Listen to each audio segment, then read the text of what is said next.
할렐루야. 네. 오늘 무슨 날이죠? 네. 주일입니다. 요거 멘트 준비하려고. 네. 오늘 어린이날이기도 하고 거룩한 주일이기도 합니다. 오늘 이곳에 모인 모든 바이세미 성도님들 가운데 가정 가운데 은혜와 평강이 넘치기를 주님의 이름으로 축원합니다. 우리 먼저 좀 이렇게 인사했으면 좋겠어요. 제가 오늘 어린이 주일이기도 해서 나비 넥타이를 한번 메고 와봤습니다. 우리 아이들에게도 기쁨이 되어주고, 네, 우리 성도님들과 함께 은혜를 나누고자 하는데요. 이 나비 넥타이가 의미하는 게 있는데 상대방을 존중합니다라는 그 의미가 있다고 합니다. 제가 대신해서 나비 넥타이를 맸으니까 우리 함께 옆 사람을 보면서 한번 이렇게 인사했으면 좋겠습니다. 당신을 존중합니다. 네, 존중합니다. 너무 존중합니다. 네, 좋습니다.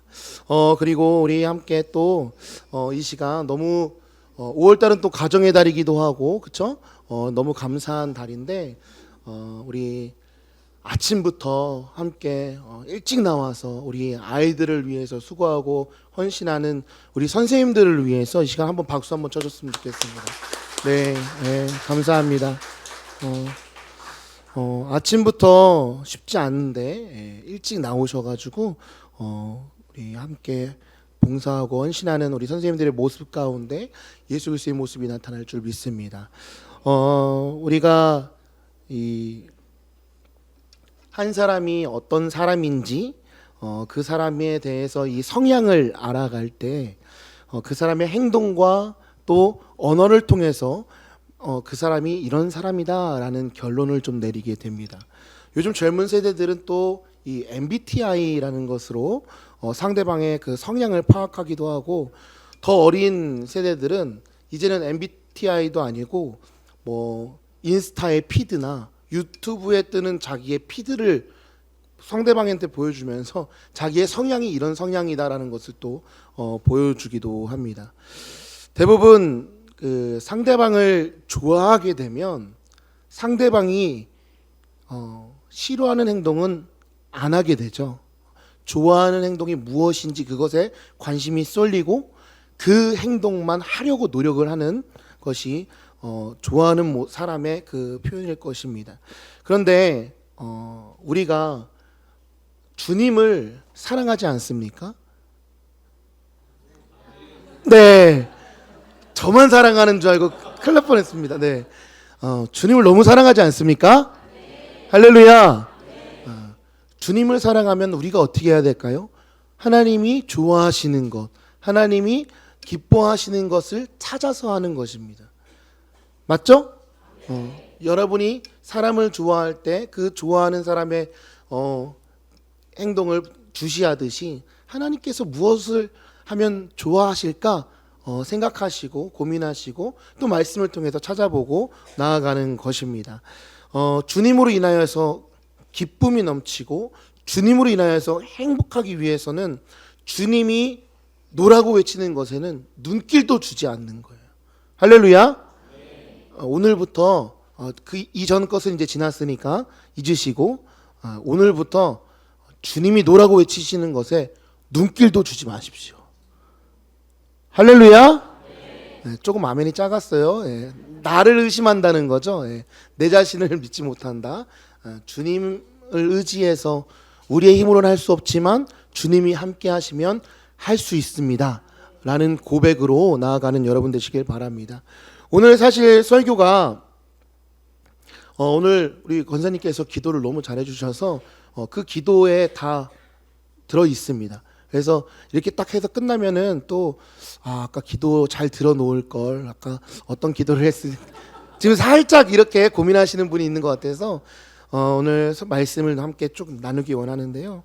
오늘 말씀을 통해서 우리는 과연 어떤 것을 먹고 또 어떤 것을 간절히 바라고 또 어떤 모습으로 살아가는지 다시 한번 점검해보는 시간이 되었으면 좋겠어요. 그리고 오늘 말씀의 제목처럼 어떤 것을 물려줄까 고민해봤으면 좋겠습니다. 우리 자녀들에게 우리 다음 세대들에게 어떤 것을 물려주면 좋을까 고민해봤으면 좋겠어요. 성경에 나오는 많은 믿음의 사람들에게 있는 특징 중 하나가 있는데요. 자녀들에게 이것을 물려주고 싶어 했다고 합니다. 가장 값진 것, 뭐 재산도 아니고 돈도 아니라 너무나 값진 것을 물려주고 싶었다고 합니다. 그것이 무엇일까요? 신앙. 네, 신앙이에요. 신앙. 깜짝 놀랐죠. 예. 목사, 전 참고로 초등부 담당 목사고요. 우리 아이들과 소통하고 예배 시간에 잠들지 않게 하기 위해서 시도 때도 없이 질문을 합니다. 하지만 답까지 알려줘요. 예. 걱정하지 마세요. 예. 우리 자녀들에게 아주 값진 것 무엇? 신앙을 물려주려고 하죠. 우리 모두의 마음일 것입니다. 그러면 사랑하는 여러분, 우리가 하나님을 믿는다는 것, 또 하나님을 경외한다는 것, 하나님을 섬긴다는 것이 무엇일까요? 하늘을 바라보며 사는 거예요. 땅만 바라보는 것도 아니고 허공을 바라보는 것도 아니고 하늘에 계신 하나님을 바라보며 사는 것입니다. 믿으십니까? 우리 시편 128편 1절 말씀 다 함께 읽어보겠습니다. 시작. 여호와를 경외하며 그 도행하는 자마다 복이 있도다. 아멘. 이 말씀은 우리의 인생길을 걸어가면서 땅의 길만 보지 말고 하나님을 바라보며 걷는 사람은 복이 있다라는 말씀입니다. 사랑하는 여러분, 혹시 그 바라봄의 법칙에 대해서 잘 아시죠? 사람이 무엇을 바라보느냐에 따라서 그것에 영향을 받는다는 것입니다. 예를 들어서 누구를 닮는다고 할 때 자꾸만 그 사람을 보게 되니까 닮는 거예요. 우리 부부는 닮는다는 이야기 들어보셨죠? 라고는 2부 때 안 하겠습니다. 분위기를 보니까 안 닮고 싶어 하시는 것 같아서. 여러분, 이게 사람을 계속 보면서 살아가다 보니까 닮게 되는 것이죠. 그리고 한 번 봤는데 그 사람을 닮는 경우는 극히 좀 드물어요. 하지만 그 사람이 나에게 엄청나게 큰 영향력을 주는 사람이라면 한 번 봤을지라도 그 사람을 계속 생각하다 보니까 그 사람을 닮게 되는 경우도 있습니다. 사람이 태어나서 자신이 원하지 않아도 자꾸 보게 되고 닮게 되는 것이 이 가정 안에서의 삶입니다. 아이가 태어나면 부모의 모습을 볼 수밖에 없고 그래서 닮을 수밖에 없는 것이죠. 제 아들이 집에서 자꾸 이제 마이크를 찾는 거예요. 마이크를 찾아서 마이크를 주면 노래하는 액션을 합니다. 그리고 이 액션을 하면서 뭐 노래를 어떻게 하는지는 모르겠지만 막 불러요. 무슨 말인지도 모르겠지만 왜 그럴까요? 아빠가 그렇게 많이 하는 걸 봤기 때문에 그런 것이죠. 그 모습 가운데 닮을 수밖에 없는 거예요. 어릴 때 이 아들이 이제 강원도에서 이제 지냈는데 어느 날 이제 아들을 보러 갔더니 아들이 기도를 하고 막 머리에 막 손을 올려서 막 기도를 하려는 거예요. 왜 그런가 봤더니 할아버지가 목사님이거든요. 그러니까 할아버지가 하는 것들을 봤기 때문에 따라하는 것이죠. 그러니까 이것들이 바로 바라봄의 법칙, 이겁니다. 네. 눈을 감고 기도하는 이 모습, 찬양하는 이 모습. 네. 네. 하나는 또 영상인데 소리는 안 들어도 돼요. 그냥 저렇게 들고 그냥 다니면서 계속 기도하는 거예요. 네. 기도를 진짜 하는지 모르겠으나 따라하는 거죠. 이게 바라봄의 법칙이다. 그리고 또 이 현상이 가장 일어나는 것이 바로 가정이라는 것을 말씀드리는 겁니다. 가정은요, 이 세상에 태어나서 한 인간이 제일 처음 만나는 삶의 환경이기도 하고 공동체이기도 합니다. 제일 처음 이 경험되는 학습의 장인데 그렇기 때문에 부모의 삶은 그 모습은 아주 중요하다는 것이죠. 그래서 말씀을 드리는 것입니다. 하나님께서는 가정에 한 생명을 보내실 때에는요, 그 가정의 책임자들, 그러니까 부모들이 자기 자녀들을 잘 양육하도록 맡기셨어요. 잘 양육한다는 것은요, 삶으로 보이는 양육을 말하는 겁니다. 함께 삶을 나누고 공유하면서 양육이 이루어지는 거예요. 그래서 부모는 생명의 주인 되시는 하나님께서 그 허락하신 그 시간 동안에 책임을 지고 사랑하고 양육하고 성장시켜서 사회에 나가게 될 때에 온전한 한 인간으로 살아갈 수 있도록 양육하는 사명을 받은 청직이라는 사실을 꼭 기억하시기 바랍니다. 사랑하는 여러분, 오늘도 여러분의 가정에서 바라봄의 법칙이 이루어지고 있음을 기억하시기 바랍니다. 낙심해서 부정적으로 바라보지 말고 눈을 들어서 하나님의 약속을 바라보시기 바랍니다. 아무것도 바라보지 않으면 아무것도 일어나지 않습니다. 이 바라봄의 법칙을 통해서 하나님의 섭리를 이해하게 되고 또 우리가 바라봄의 법칙을 통해서 꿈을 가슴에 새기게 되는 것입니다. 왜 성경에서 말하는 이 겨자씨 하나일 만한 믿음에 대해서 여러분 잘 아시죠? 이 가장 적은 믿음인데 숫자로 따지면 1%의 믿음입니다. 최근에 여러분 그 10대 청소년들이요, 이 영화 속이나 있을 법한 일들을 많이 저지르는 것을 듣게 됩니다. 그런데 이 청소년들이 실제로 범죄를 저지른 후에 경찰서에 잡혀와서 너 어쩌다 이렇게 이런 걸 알게 됐고 하게 됐냐라고 물으면 대부분의 이 청소년들이 드라마나 영화를 모방했다고 이야기를 해요. 통계에 의하면요, 우리나라는 지난 5년간에 아동 성폭력이 무려 80.2%가 증가했습니다. 또 10대 성범죄 발생률은요, 일본의 10배고 미국의 2배 이르는 것으로 나타났어요. 최근에는 인터넷과 넷플릭스 같은 이 OTT VOD를 통해서 모방 범죄가 더 증가하고 있다라는 거예요. 이 바라봄의 법칙이 때론 얼마나 또 무서운지도 보여주고 있는 사실입니다.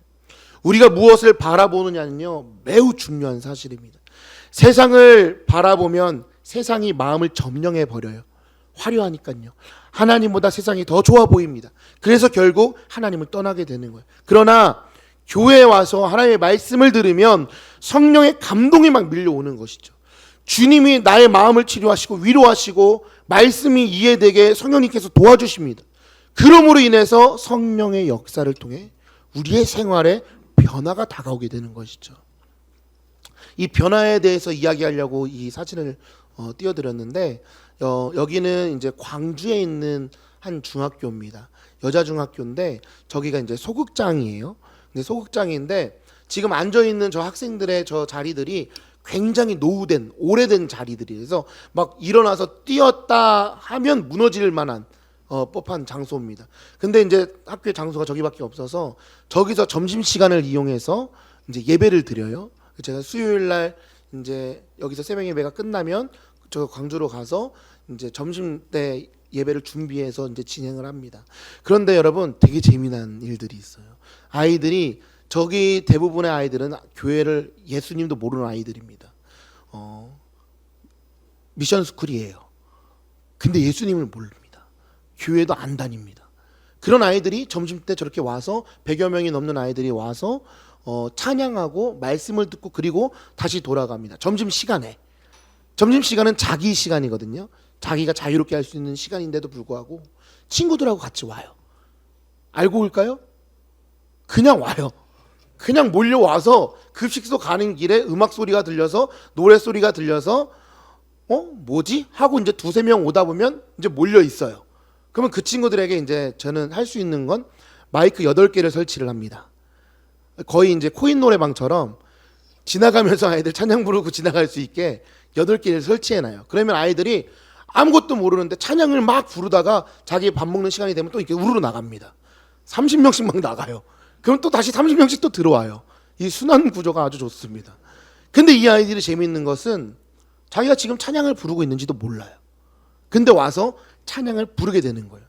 부르다 보니까 그 마음 가운데 복음이 들어가게 돼요. 말씀을 통해서 복음을 알게 돼요. 예수님이 누군지 알게 돼요. 그리고 믿음이 생기게 됩니다. 지금 학교 현장에는 지금 계속 이런 시스템으로 돌아가고 있어요. 여러분 나중에 시간 나실 때 한번 같이 가시면 야, 이게 사역인지 뭔지 정신이 하나도 없습니다.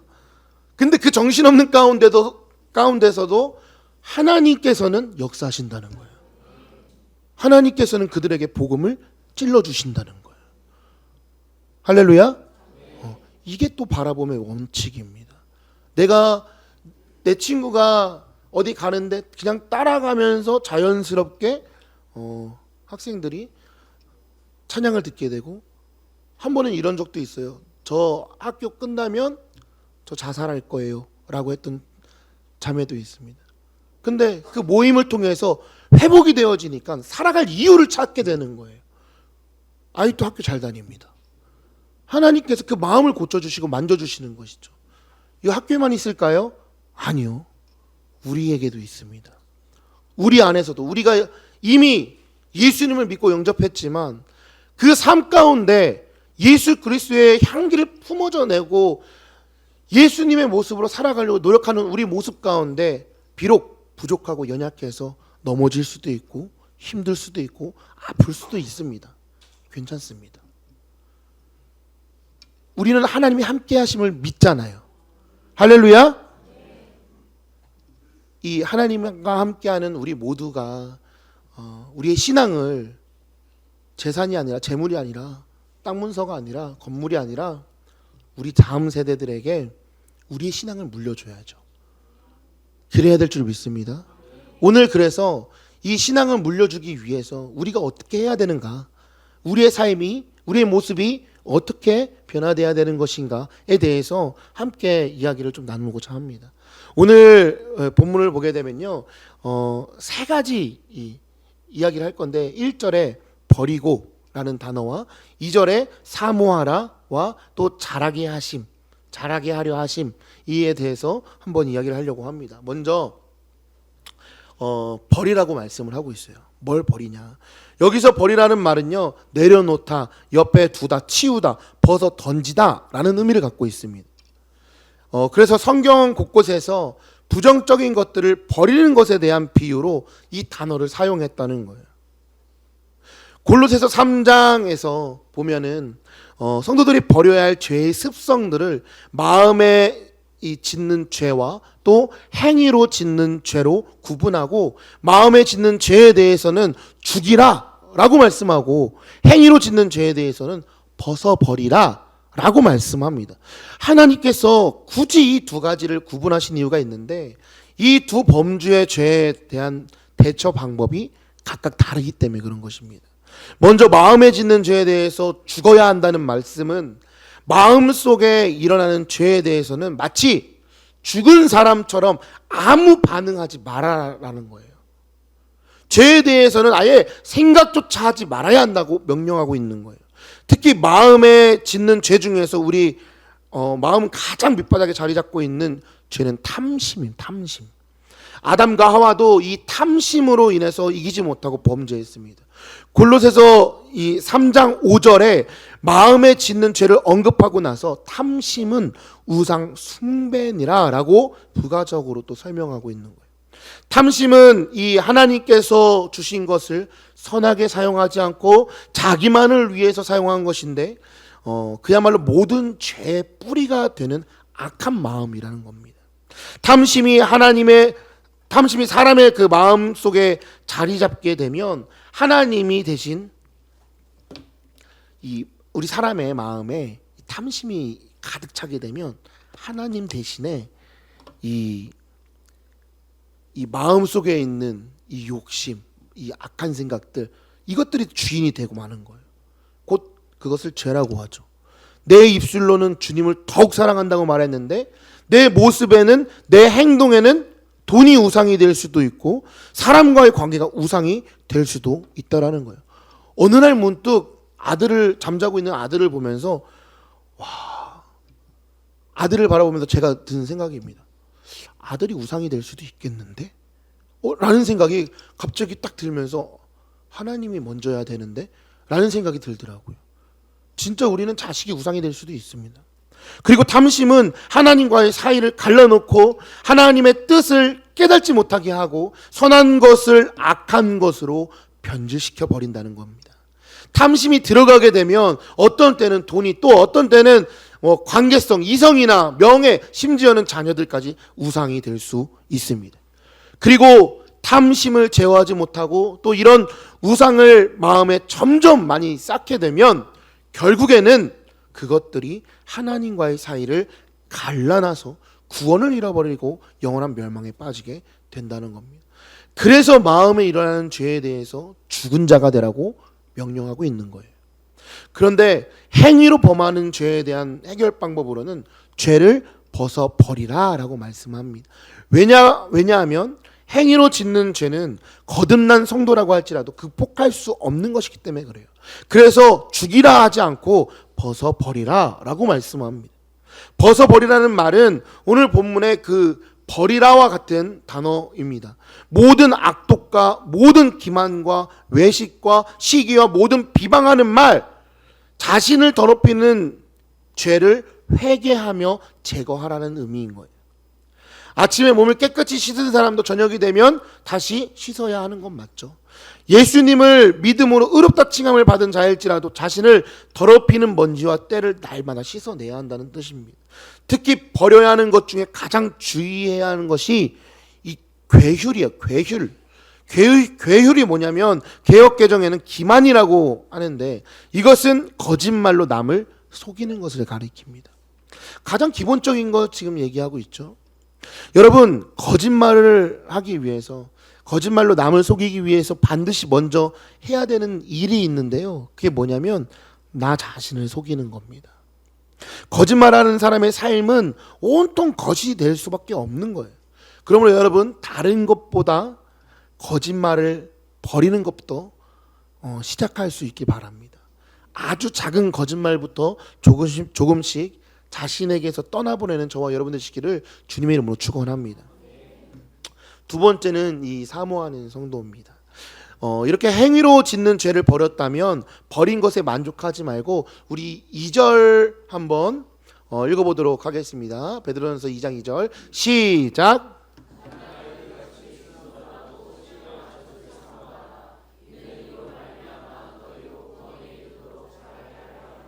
아멘. 갓난아기들 같이 순전하고 신령한 젖을 사모하라. 이 말은 갓난아기에게 엄마의 젖이 꼭 필요하잖아요. 그렇듯이 우리 성도에게도 순전하고 신령한 하나님의 말씀이 꼭 필요하다는 거예요. 갓난아기가 매일 엄마의 젖을 공급받지 않으면 살 수가 없습니다. 우리도 순전하고 신령한 하나님의 말씀을 매일 공급받아야만 구원의 생명을 보존할 수 있다는 말씀이에요.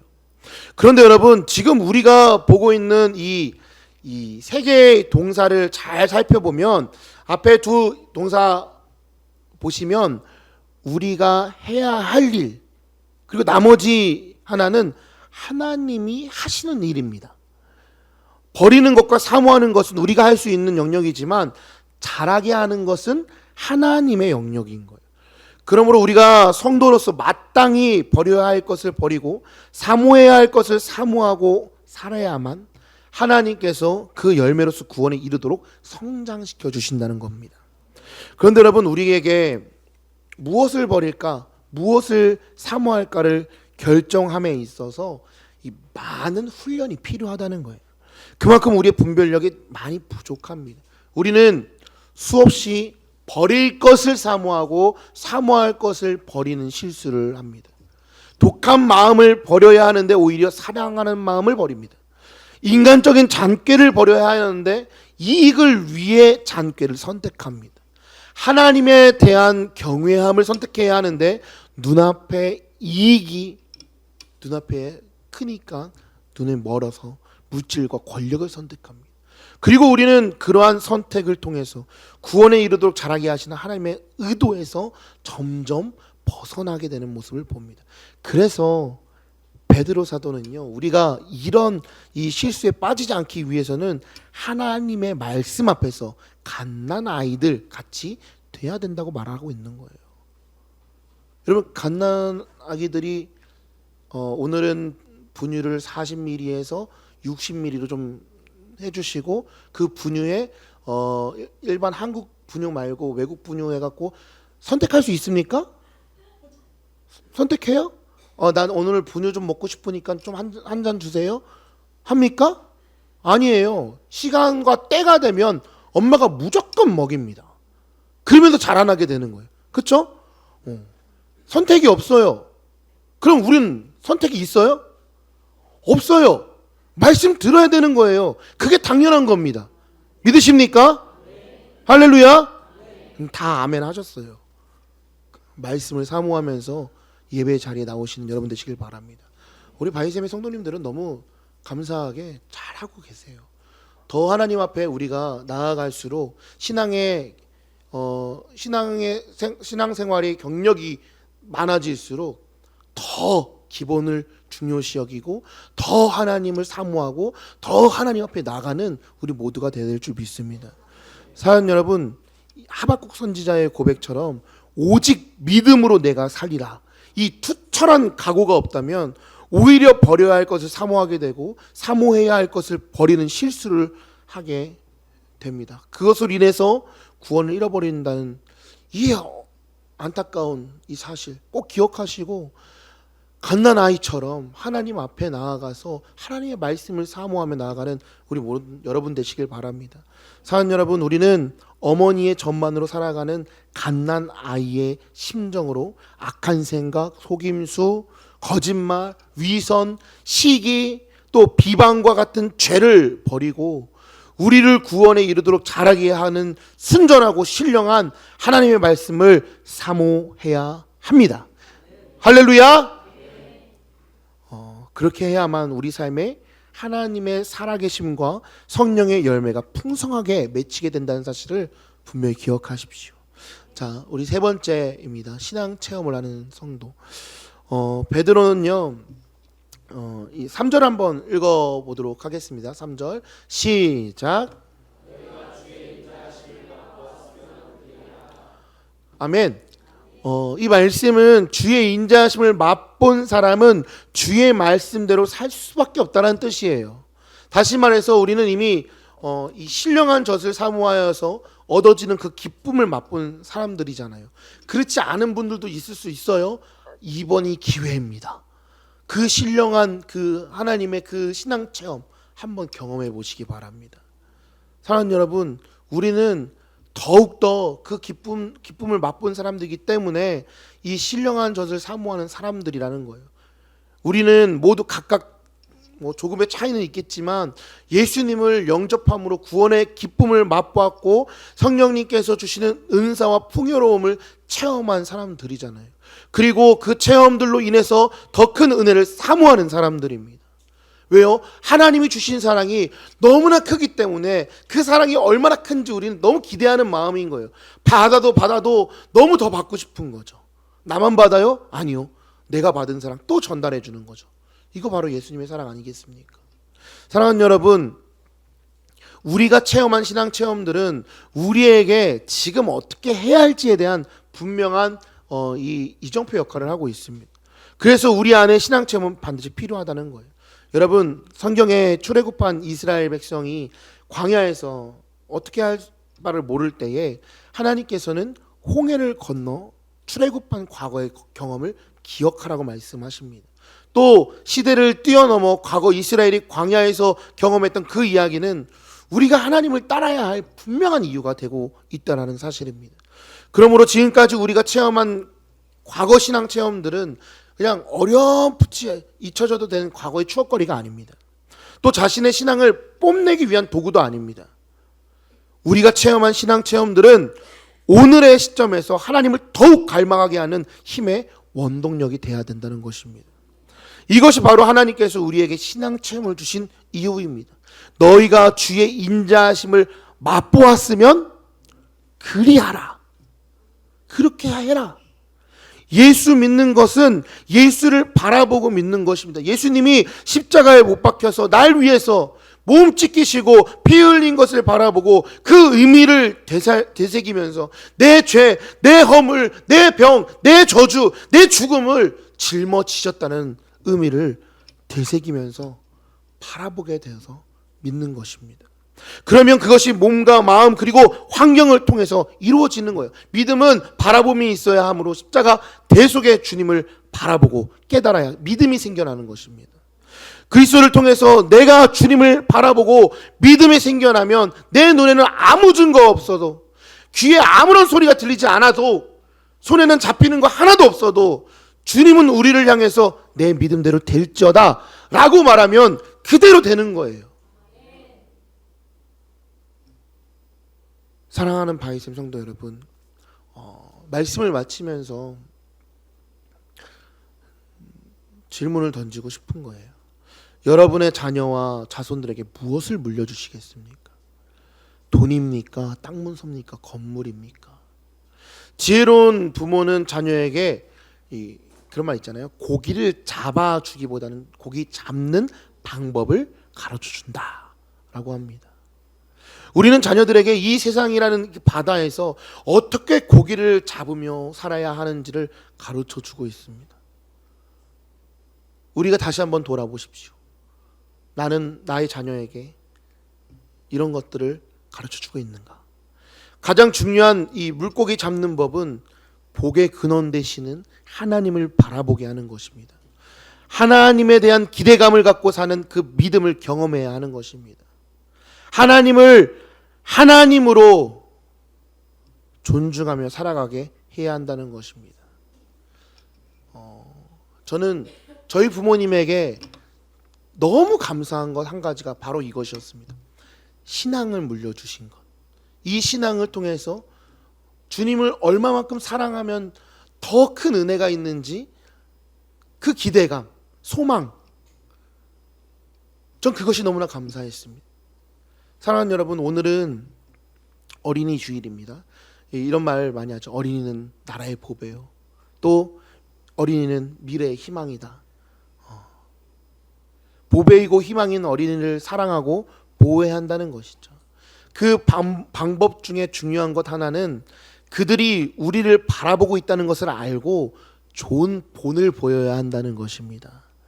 우리 모습 가운데, 우리의 신앙생활 가운데 아이들은 그것을 보고 그대로 따라합니다. 왜요? 롤모델이 있기 때문에 그런 거예요. 여러분 생각해 보십시오. 만약에 이제 주일학교 다니신 분들은 주일학교 때 우리 선생님이 나를 이렇게 가르치면서 내가 얼마만큼 장난쳤는지 저도 생각이 다 나거든요. 나를 얼마나 힘들어했을까, 이런 생각들이 막 스쳐요. 그러면서 그런 아이들이 눈에 보이면 더 이제 한 번은 더 안아주고 싶고 그런 마음이 생깁니다. 고민해 보시는 거예요. 사랑하는 여러분, 다시 한번 질문을 드리겠습니다. 여러분의 자녀와 또 자손들에게 무엇을 물려주기를 원하십니까? 우리의 신앙을 자녀와 자손들에게 물려주는 우리 모두가 되기를 예수님의 이름으로 축원합니다. 할렐루야.